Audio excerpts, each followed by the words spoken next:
चलिए बुलेटिन में बढ़ते आगे। सीएम पुष्कर सिंह धामी ने चाणक्यपुरी नई दिल्ली में उत्तराखंड निवास का लोकार्पण किया।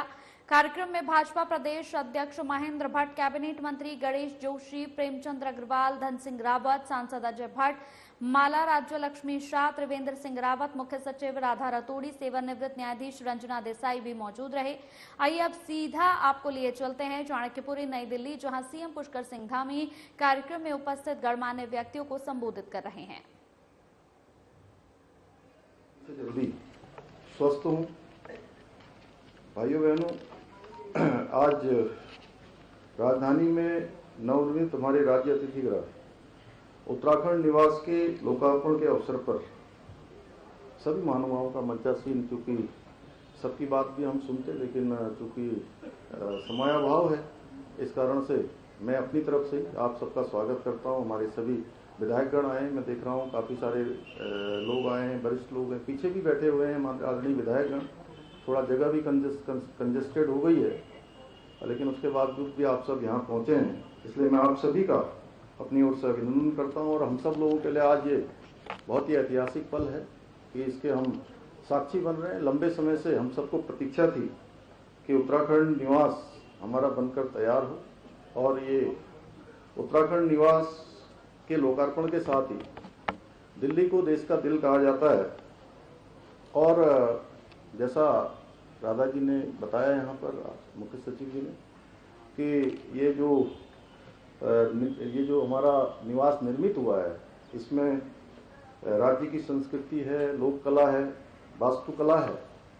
निश्चित रूप से इसको भी एक नई पहचान इस निवास के माध्यम से मिली है। आप सभी लोग देख पा रहे होंगे कि नवनिर्मित उत्तराखंड निवास पूरी तरह उत्तराखंड की जो हमारी अद्वितीय कला है उसकी छाप अपने आप में संजोए हुए बहुत शानदार तरीके से इसका निर्माण कार्य हुआ है। इसकी दीवारें पारंपरिक रूप से जो पहाड़ी शैली के सुंदर पत्थरों से निर्मित है, जो हमारी सांस्कृतिक धरोहर है, उस सांस्कृतिक धरोहर को भी जीवंत करने का काम करती है। क्योंकि मैं इसके लोकार्पण से पहले पिछले लगभग 2 वर्षों में अनेक बार यहाँ इसको देखने आया था, इसकी लगातार प्रगति को देखने आया था। इसलिए मैं कह सकता हूँ कि ये भवन हमारी जो समृद्ध सांस्कृतिक परंपराएं हैं, उन सांस्कृतिक परंपराओं को एक नई ऊंचाई प्रदान करने के साथ साथ जो देश विदेश से भी जो अतिथि आएंगे उनको भी, और उत्तराखंड के लोगों के लिए तो है ही है, उन सभी को भी यहाँ पर एक बेहतर सुविधाएं प्रदान करेगा। और आरामदायक आवास व्यवस्था तथा उत्तराखंड की संस्कृति की झलक को समेटे यह भवन राष्ट्रीय राजधानी में हमारे प्रदेश की एक गरिमा का प्रतीक बनेगा। और निश्चित रूप से हम लोग बहुत सारे लोगों को अपना ब्रांड एम्बेसडर बनाते हैं, और जो भी उत्तराखंड आते हैं अच्छा अनुभव लेकर जाते हैं। तो ये भवन भी इस दिशा में हमारे लिए एक ब्रांड एम्बेसडर की तरह ही ये भवन काम करेगा कि जो भी यहाँ आएंगे एक अच्छा अनुभव यहाँ से लेकर जाएंगे। मैं चाहता हूँ कि इस भवन में हमारे जो पारंपरिक जो व्यंजन हैं, जो हमारे पूर्वजों के द्वारा हम सबको विरासत में दिए गए हैं, उन व्यंजनों को इसमें परोसा जाए।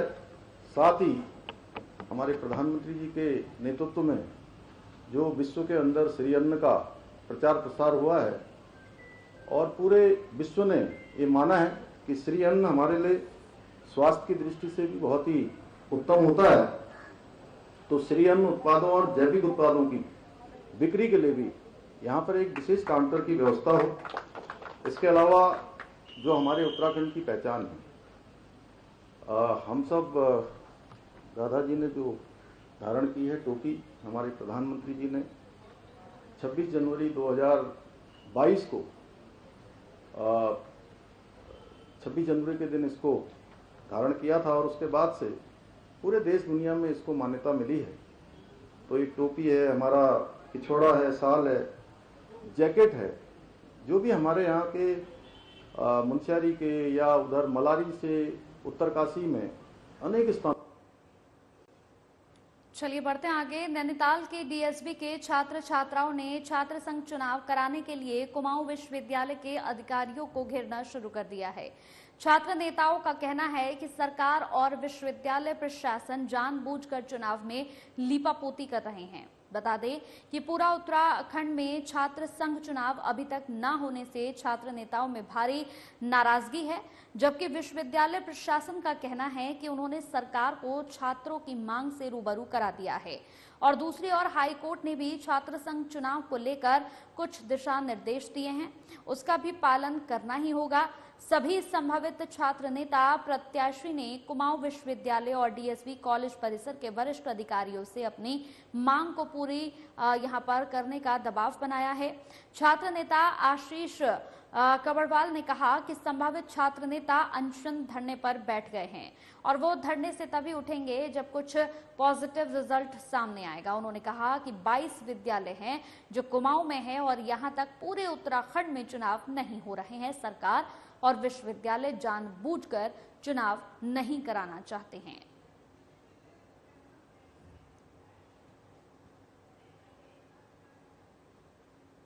मसूरी रोपवे की सुरक्षा की जांच को लेकर एनडीआरएफ, एसडीआरएफ, भारत तिब्बत सीमा पुलिस बल, स्वास्थ्य विभाग, नगर पालिका परिषद Mussoorie, fire service Mussoorie police और स्थानीय प्रशासन ने मॉकड्रिल कर रोपवे में फंसे यात्रियों को सकुशल बाहर निकाला और रोपवे की सुरक्षा का जायजा लिया। इस दौरान विभिन्न विभागों द्वारा टीमें बनाकर रोपवे में फंसे यात्रियों को बाहर निकाला गया और उन्हें एम्बुलेंस की मदद से उप जिला चिकित्सालय पहुंचाया गया। हर साल विभागों द्वारा रोपवे की सुरक्षा को लेकर मॉकड्रिल किया जाता है। आपदा के समय विषम परिस्थितियों में फंसे यात्रियों को किस प्रकार से निकाला जाए और कम से कम समय में उन्हें अस्पताल तक पहुंचाने के लिए आपातकालीन टीम को मजबूत किया जाए। इस मौके पर एनडीआरएफ के सहायक सेनानी अजय पंत ने बताया कि गन हिल स्थित रोपवे पर यात्रियों की सुरक्षा की दृष्टि से विभिन्न विभागों ने मॉकड्रिल किया है, जिसमें स्थानीय लोगों को भी आपदा की स्थिति में सुरक्षा इंतजामों की जानकारी दी गई है। नायब तहसीलदार कमल राठौड़ ने कहा कि मॉकड्रिल के माध्यम से सुरक्षा की जानकारी ली गई है। विभिन्न विभागों की तैयारियों को भी परखा गया है ताकि आपदा के समय कम से कम हानि हो। ये घूमने फिरने के लिए पर्यटकों के लिए एक रोपवे बना है गन हिल पॉइंट तक जाने के लिए। चूँकि उसमें सुरक्षा का भी एक मुद्दा रहता है, उसकी जांच परख के लिए आज विभिन्न विभागों की एक टीम गठित करके उसका एक मॉक ड्रिल किया गया। और यहाँ पर कभी भी कोई भी इंसिडेंट हो सकता है, तो इसके लिए हम अपनी तैयारी करते हैं, जिसमें सभी एनडीआरएफ, एसडीआरएफ, आईटीबीपी, पुलिस और अन्य जो भी प्रशासन के जो भी यहाँ पर ऑफिसेज हैं, उनके जो भी कर्मी हैं उसमें भाग लेते हैं। टीबी मुक्त भारत अभियान को लेकर उप जिला चिकित्सालय मसूरी में टीबी रोगियों को पोषाहार वितरित किए गए। इस दौरान दर्जनों टीबी रोगियों को मुफ्त दवा और पोषाहार दिए गए। एक संस्था की ओर से लगभग 14 वर्षों से टीबी रोगियों के लिए पोषाहार और दवा की व्यवस्था की जाती रही है और उत्तराखंड के विभिन्न क्षेत्रों में उनके द्वारा टीबी के मरीजों की सहायता की जाती है। संस्था के अध्यक्ष ने बताया कि टीबी रोगियों में पोषाहार की कमी रहती थी, विशेषकर महिलाओं के साथ भेदभाव किया जाता था, जिसको लेकर पोषाहार और मुफ्त दवा देने की व्यवस्था की गई, जिसमें कई संस्थाएं अपना सहयोग प्रदान करती हैं।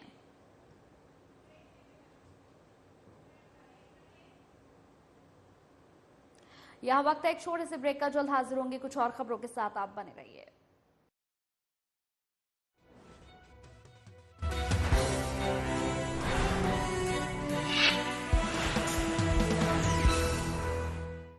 बनाने में किसी भारतवासी का पसीना बहा हो, उसे खरीदने पर जोर देना चाहिए और ये सबके प्रयास से ही संभव होगा। वोकल फॉर लोकल हमें व्यवहार में लाना ही होगा। देश के यशस्वी प्रधानमंत्री श्री नरेंद्र मोदी जी के वोकल फॉर लोकल के आह्वान से प्रेरित उत्तराखंड सरकार इस दिशा में हर महत्वपूर्ण कदम उठा रही है। प्रकृति, संस्कृति और विरासत को अपने अंदर समेटे उत्तराखंड में बने प्रोडक्ट एक ब्रांड के रूप में उभरते जा रहे हैं। उत्तराखंड सरकार द्वारा ग्रामीण उद्यमियों एवं कृषि उत्पादों को भी राष्ट्रीय और अंतर्राष्ट्रीय बाजारों से जोड़ने का प्रयास किया जा रहा है। उत्तराखंड सरकार द्वारा लॉन्च किया गया हाउस ऑफ हिमालयास ब्रांड क्षेत्र के प्रामाणिक हस्तशिल्प उत्पादों को बढ़ावा दे रहा है वहीं उत्तराखंड देश का पहला राज्य बन गया है जिसे एक दिन में सबसे अधिक 18 GI टैग मिले। ये सभी प्रयास उत्तराखंड सरकार के वोकल फॉर लोकल के प्रति प्रतिबद्धता का प्रमाण है। लोकल उत्पादों को अपनाकर हम न केवल उत्तराखंड की विरासत को सहेज रहे हैं बल्कि स्थानीय लोगों को आर्थिक रूप से सशक्त भी बना रहे हैं।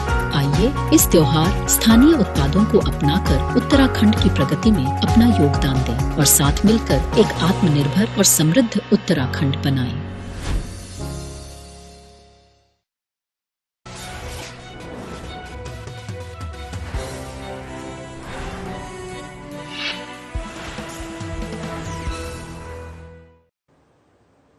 ब्रेक के बाद स्वागत है आपका। तो हत्या के मामले में पैरोल पर फरार चल रहे आरोपी को एसओजी की टीम ने दिल्ली से गिरफ्तार करने में सफलता हासिल की है। आरोपी को पुलिस ने न्यायालय में पेश किया, जहां कोर्ट के आदेश पर पुलिस ने आरोपी को जिला कारागार भेज दिया है। पुलिस कप्तान अजय सिंह ने बताया कि 2019 में ऋषिकेश के यहां पर IDPL बाजार में युवक रिंकू की गोली मारकर हत्या कर दी गई थी। मामले में पुलिस ने आरोपी राजीव को गिरफ्तार कर कोर्ट के आदेश पर जेल भेज दिया था। कोर्ट ने भी चार्जशीट दाखिल होने के बाद आरोपी को आजीवन कारावास की सजा सुनाई थी। मामले में आरोपी हाईकोर्ट से पैरोल लेकर जेल से बाहर आया और फिर पैरोल खत्म होने पर जेल वापस नहीं गया। ऐसे में कोर्ट की ओर से आरोपी को गिरफ्तार करने के लिए वारंट जारी हुए। वारंट मिलते ही एसओजी की टीम को एक्टिव करते हुए आरोपी को गिरफ्तार करने की जिम्मेदारी सौंपी गई। एसओजी प्रभारी शंकर सिंह बिष्ट की टीम ने आरोपी को दिल्ली से गिरफ्तार करने में सफलता हासिल की है। पुलिस कप्तान ने बताया कि एसओजी की टीम को 5,000 का इनाम भी दिया जा रहा है।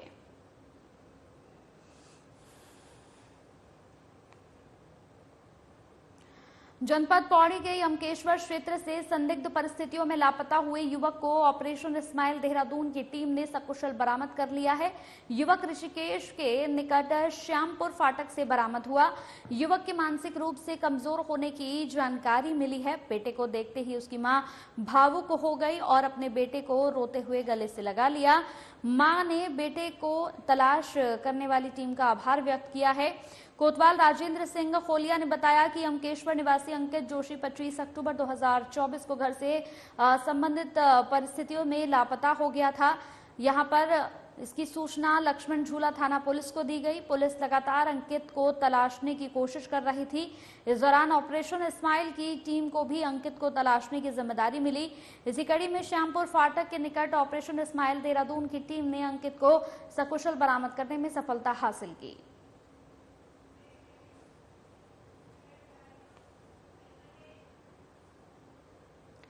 चलिए वक्त एक और छोटे से ब्रेक का, जल्द हाजिर होंगे।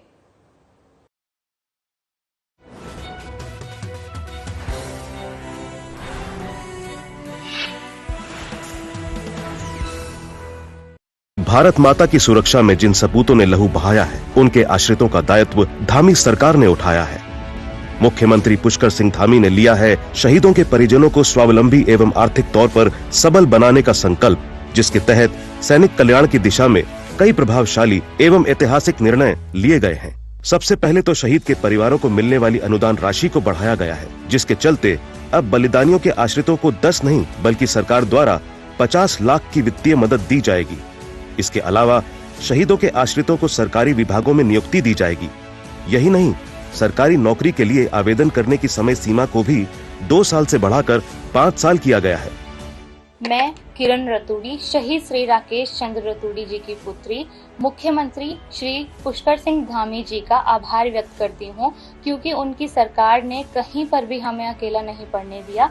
उनकी सरकार द्वारा हमें पूरा सहयोग दिया गया, व सम्मान दिया गया। इतना ही नहीं, उत्तराखंड में देश के पहले सैन्य धाम का निर्माण भी करवाया जा रहा है। साथ ही किया जा रहा है अग्निवीरों के लिए सरकारी सेवाओं में आरक्षण की व्यवस्था का प्रावधान। कहना गलत नहीं होगा कि उत्तराखंड में सैनिक कल्याण को पहली प्राथमिकता दी जा रही है। मैं स्वाति भट्ट, शहीद भगवती प्रसाद भट्ट की पत्नी, आज उत्तराखंड सरकार का आभार प्रकट करना चाहती हूँ, क्योंकि उन्होंने कभी भी हमें अकेले नहीं पड़ने दिया। सरकारी नौकरी करने का अवसर देकर उन्होंने हमें सशक्त बनाया, सुविधाएं दी, व्यवस्थाएं सुनिश्चित करी। आज हम अपने घरों में, अपने प्रदेश में सुरक्षित हैं, सुरक्षित नींद ले रहे हैं, सुरक्षित चैन से जी रहे हैं। तो केवल और केवल उन्हीं के कारण से जिन्होंने हंसते हंसते अपने प्राणों का बलिदान कर दिया। जिनकी प्रत्येक सांस मां भारती को अर्पित है, उनके उत्थान के लिए उत्तराखंड सरकार समर्पित है। सूचना एवं लोक संपर्क विभाग उत्तराखंड द्वारा जनहित में जारी।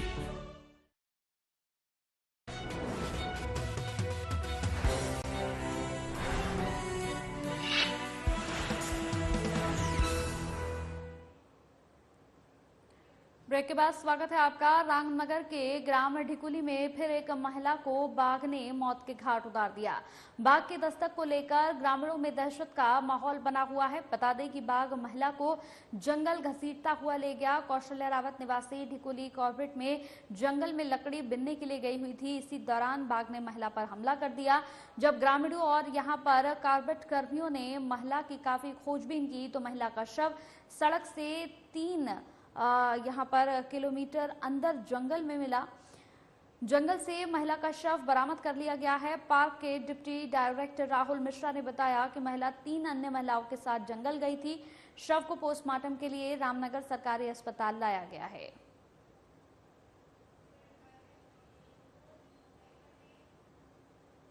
नैनीताल की रहने वाली Deepali Thapa Asian boxing championship में गोल्ड मेडल जीतने पर मुख्य अतिथि वन्ना सिंह और विभिन्न संगठनों द्वारा सम्मान समारोह का आयोजन किया गया। इस दौरान विभिन्न स्कूलों के छात्र छात्राओं ने नगर में रैली के माध्यम से दीपाली थापा का स्वागत किया। बता दें कि दुबई के आबू धाबी में आयोजित एशियन जूनियर बालिका में दीपाली थापा ने फाइनल मुकाबले में यूक्रेन की बॉक्सर को 5-0 से हराकर जीत हासिल कर देश प्रदेश का नाम रोशन किया है। वर्तमान में दीपाली की शिक्षा आर्मी इंस्टीट्यूट पुणे में चल रही है। दीपाली ने कहा कि मुझे कामयाबी हासिल करने में मेरे पिता का सबसे बड़ा आशीर्वाद है। उन्होंने खुद पहले बॉक्सिंग सीखी, फिर मुझे सिखाई। इस दौरान दीपाली की मां ने कहा कि आज उन्हें बहुत गर्व महसूस हो रहा है। जिलाधिकारी वंदना सिंह ने कहा कि बच्चों को खेल गतिविधियों से जोड़ने के लिए परिजनों को भी विशेष ध्यान देने की जरूरत है। साथ ही खेल गतिविधियों के लिए बच्चों को प्रेरित करना भी जरूरी है।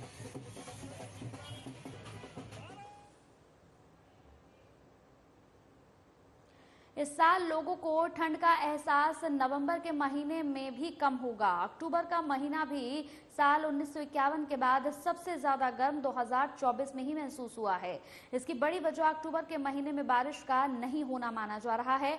बारिश नहीं होने की वजह से राज्य के कई इलाके सूखे नजर आ रहे हैं। ऐसे में स्वास्थ्य विभाग ने लोगों को अपने स्वास्थ्य का ख्याल ज्यादा रखने की एडवाइजरी जारी कर दी है। मौसम विभाग के निदेशक विक्रम सिंह ने बताया कि साल 2024 में जहां गर्मी ने अपना प्रकोप दिखाया है, अक्टूबर से लेकर अब तक ठंड का असर कम देखने को मिल रहा है। इसकी बड़ी वजह अक्टूबर महीने में बारिश का ना होना है। पहाड़ी इलाकों में भी अभी तक बारिश नहीं होने की वजह से बर्फबारी नहीं हुई है, जिसकी वजह से 3 से 4 डिग्री का तापमान मैदानी और पहाड़ी इलाकों में ज्यादा बना हुआ है। ग्लोबल वार्मिंग की वजह से पृथ्वी लगातार गर्म हो रही है, जिसकी वजह से वैज्ञानिक आगाह भी करने में लगे हुए हैं। आंकड़ों के मुताबिक साल 1951 में अक्टूबर का महीना सबसे ज्यादा गर्म हुआ था, जिसका रिकॉर्ड साल 2024 अक्टूबर के महीने में टूटा है। इसके साथ ही विक्रम सिंह ने बताया कि नवंबर में तीसरे सप्ताह में हल्की बारिश की संभावना जो है वो बनी हुई है। बारिश होने के बाद ठंड का असर देखने को मिलेगा। बता दें कि हर साल दीपावली के समय अच्छी खासी ठंड का असर देखने को मिलता है उत्तराखंड में, लेकिन इस साल दीपावली बीत चुकी है। नवंबर का पहला सप्ताह भी खत्म होने को है, फिर भी राज्य में ठंड नहीं है। इस वजह से कई प्रकार की बीमारियों के होने की भी संभावना है। इसलिए स्वास्थ्य विभाग ने लोगों को अपने स्वास्थ्य के प्रति जागरूक रहने की अपील की।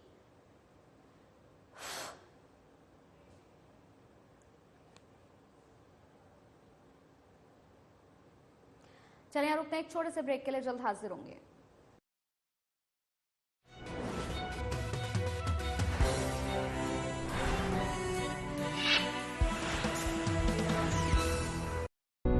उत्तराखंड ने पकड़ी औद्योगिक विकास की रफ्तार।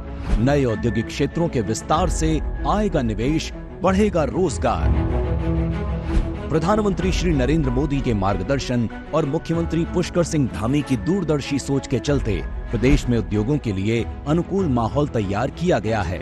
निवेशकों के लिए आकर्षक नीतियां लाई गई हैं। यही वजह है कि हाल ही में आयोजित ग्लोबल इन्वेस्टर्स समिट के दौरान करीब 3,57,000 करोड़ रुपए के निवेश प्रस्तावों पर हस्ताक्षर हुए हैं। उत्तराखंड सरकार के प्रयासों से राज्य में न सिर्फ व्यापक निवेश आ रहा है, बल्कि नए औद्योगिक क्षेत्रों का भी विकास किया जा रहा है। राज्य सरकार के प्रयासों पर मुहर लगाते हुए केंद्र सरकार ने national industrial corridor development programme के तहत ऊधम सिंह नगर जिले के खुरपिया में इंडस्ट्रियल स्मार्ट सिटी विकसित करने की मंजूरी दी है। मुख्यमंत्री पुष्कर सिंह धामी का dream project Khurpia industrial city manufacturing का बड़ा केंद्र बनेगा। यहाँ 1265 करोड़ रुपए की लागत से 1002 एकड़ भूमि पर उद्योगों की स्थापना की जाएगी। परियोजना के माध्यम से करीब 20,000 करोड़ रुपए का निवेश आकर्षित किया जाएगा, जिससे राज्य में 75,000 से अधिक युवाओं को प्रत्यक्ष रूप से रोजगार मिलेगा। खुरपिया औद्योगिक क्षेत्र में automobile industry, auto components, engineering और फैब्रिकेशन की इकाइयों पर फोकस किया जाएगा। देश का प्रमुख औद्योगिक गलियारा अमृतसर कोलकाता इंडस्ट्रियल कॉरिडोर खुरपिया के करीब से होकर गुजरता है। कॉरिडोर से जुड़ने के कारण खुरपिया की रोड, रेल और एयर कनेक्टिविटी मजबूत होगी, जिससे औद्योगिक उत्पादों के निर्यात में सुविधा मिलेगी। नए औद्योगिक क्षेत्रों के विकास और व्यापक निवेश आकर्षित करके धामी सरकार सशक्त उत्तराखंड की मजबूत नींव रख रही है। औद्योगिक विकास ने पकड़ी रफ्तार, बढ़ रहा निवेश, मिलेगा रोजगार। त्योहार मनाओ तो ठाठ से मनाओ। आज ही घर ले आओ हीरो सुपर स्प्लेंडर एक्सटेक और दिखाओ 69 का ठाठ। Hero Super Splendor XTEC.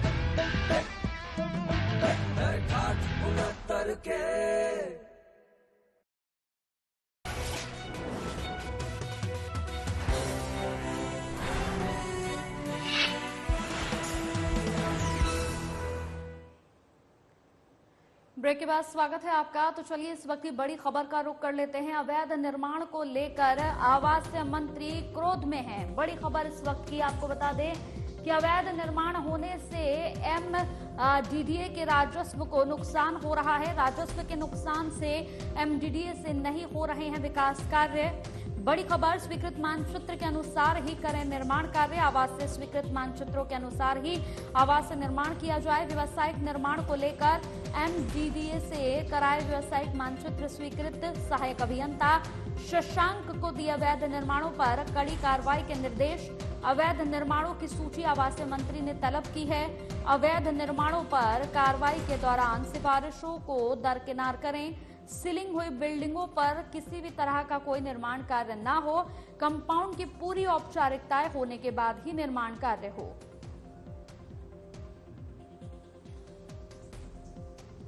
तो अवैध निर्माण को लेकर आवास मंत्री काफी नाराज नजर आ रहे हैं। अवैध निर्माण होने से एमडीडीए के राजस्व को बड़ा नुकसान भी हो रहा है।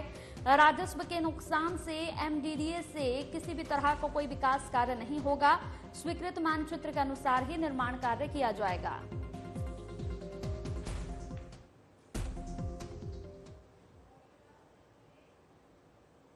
चलिए इसी के साथ उत्तराखंड के बुलेटिन में मेरे साथ इतना ही। नमस्कार।